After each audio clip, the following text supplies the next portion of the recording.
নমস্কার বন্ধুরা, আমি টুসিস কিচেনে সবাইকে সাদর আমন্ত্রণ জানিয়ে শুরু করছি আজকের রেসিপি। আমার আজকের রেসিপি পাবদা মাছের ঝাল। ইলিশ মাছ, চিংড়ি মাছ, কাতলা মাছের পাশাপাশি পাবদা মাছও বাঙালিদের কাছে অত্যন্ত প্রিয়। এই রেসিপিটি গরম গরম ভাতের সাথে খেতে দারুণ লাগে। ভিডিওটি পুরোটা দেখার পরে ভালো লাগলে অবশ্যই আমার চ্যানেলটিকে লাইক, কমেন্ট ও সাবস্ক্রাইব করে আমার পাশে থাকবেন। আর নোটিফিকেশান বেল আইকনটা অবশ্যই অল ক্লিক করে রাখবেন নতুন নতুন রেসিপির নোটিফিকেশানের জন্য। আমি এখানে 6 পিস বড় বড় পাবদা মাছ নিয়েছি। পাবদা মাছগুলোকে ভালো করে ধুয়ে পরিষ্কার করে নিয়েছি। মাছের মধ্যে প্রথমে পরিমাণ মতন লবণ, হলুদ আর খুব সামান্য পরিমাণ সর্ষে তেল দিয়ে দেব।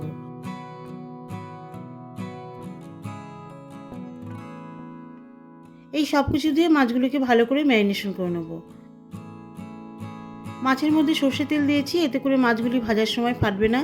যেহেতু পাবদা মাছে আঁশ নেই, ভাজতে গেলে ফাটতে পারে, অল্প একটু তেল মিশিয়ে নিলে মাছগুলি ফাটবে না।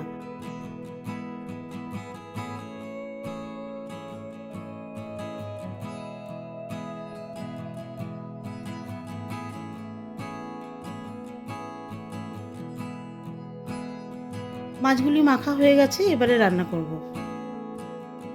গ্যাসে একটি ফ্রাইং প্যান বসিয়ে দিয়েছি। এর মধ্যে দিয়ে দিচ্ছি হাফ কাপ মতন সর্ষের তেল।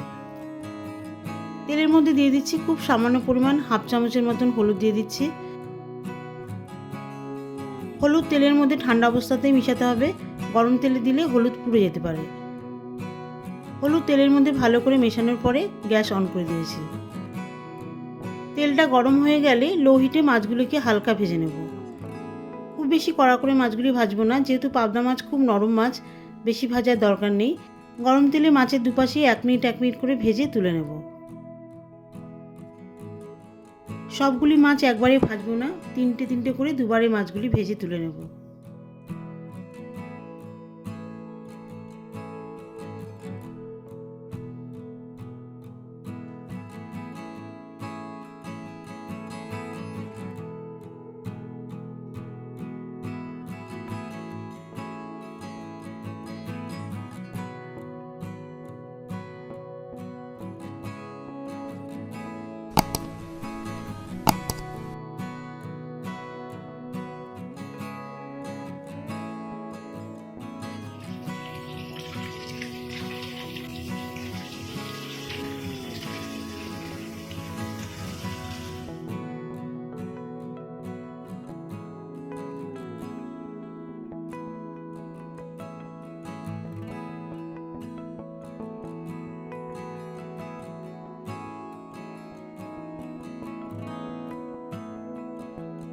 সব মাছগুলি ভেজে তুলে নেওয়ার পরে ওই তেলেই হাফ চা চামচ মতন কালো জিরে ফোড়ন দিয়ে দেবো।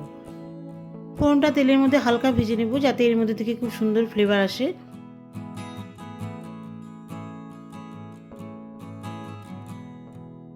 এবারে এর মধ্যে বড় সাইজের একটা পেঁয়াজ কুচনো দিয়ে দেব। পেঁয়াজ কুচিগুলো বেশ লাল করে ভেজে নেব।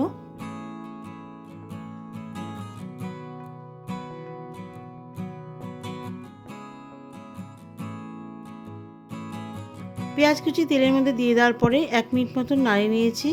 এরপর এর মধ্যে 4 কোয়া রসুন কুচি দিয়ে দিয়েছি। পাবদা মাছের ঝালে খুব সামান্য পরিমাণ রসুন দেবেন, হালকা একটা ঝোলের মধ্যে ফ্লেভার আসবে, দারুণ লাগবে খেতে। তবে খুব বেশি রসুন দেবেন না, বেশি রসুন দিলে আবার অতিরিক্ত উগ্র গন্ধ বেরোবে। অল্প পরিমাণে রসুন দেবেন, খুব সুন্দর একটা ফ্লেভার আসবে ঝোলের মধ্যে। পেঁয়াজ কুচিগুলি লাল করে ভাজা হয়ে গেলে এর মধ্যে টমেটো পিউরি দিয়ে দেবো। আমি এখানে একটা বড় সাইজের টমেটো পিউরি দিয়ে দিয়েছি। টমেটো পিউরি দিলে ঝোলের কালারটাও খুব সুন্দর আসবে আর খেতেও খুব স্বাদ হবে। হাফ চা চামচ মতন কাশ্মীরি শুকনো লঙ্কার গুঁড়ো দিয়ে দেবো।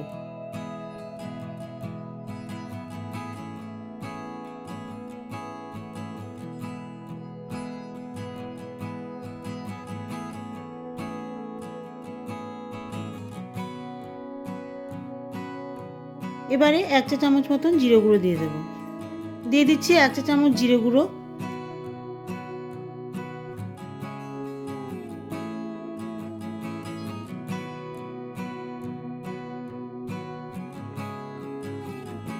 এই সব মশলা তেলের মধ্যে ভালো করে কষিয়ে নেব যতক্ষণ না মশলা থেকে তেল বের হয়। আর আমি এই রেসিপিটা পাবদা মাছ দিয়ে করছি। এটা মনে করলে বাটা মাছ, পোনা মাছ, রুই, কাতলা এইসব মাছ দিয়েও করা যেতে পারে, খুব সুন্দর লাগবে খেতে। সব মশলা ভালো করে কষানো হয়ে গেছে, মশলা থেকে পুরোপুরি তেলও বেরিয়ে এসছে। এবারে এর মধ্যে 5টা কাঁচা লঙ্কা চেরা দিয়ে দেবো। কাঁচা লঙ্কা দিয়ে দেওয়ার পরে আবারও মশলার মধ্যে 2 থেকে 3 মিনিট মতন কষিয়ে নেব। এতে কাঁচা লঙ্কার ফ্লেভার মশলার মধ্যে পুরোপুরি মিশে যাবে আর কাঁচা লঙ্কাও কিছুটা সেদ্ধ হয়ে যাবে।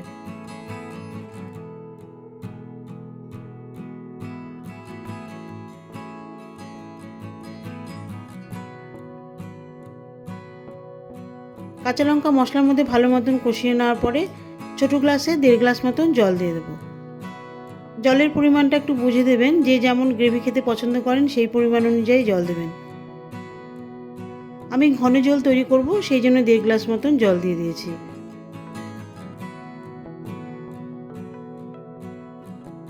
দিয়ে দিচ্ছি 1/2 চা চামচ মতন লবণ।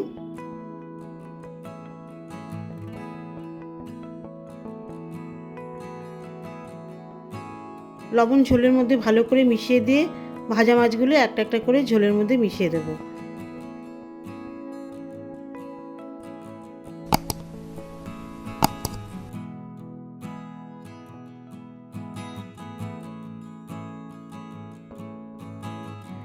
এর সাথে মাছ ভাজার যে এক্সট্রা তেল আছে সেটাও দিয়ে দেব।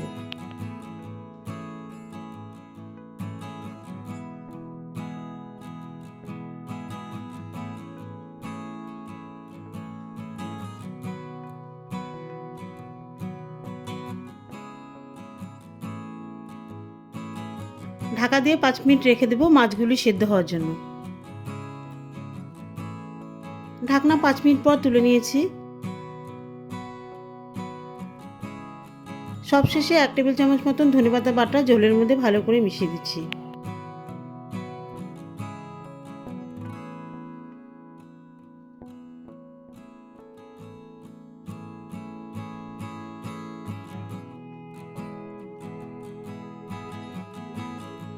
একটু সাবধানে ঝাঁকিয়ে ঝাঁকিয়ে ধনেপাতা বাটা ঝোলের মধ্যে ভালো করে মেশাতে হবে, যেহেতু পাবদা মাছ নরম মাছ, ভেঙে যেতে পারে।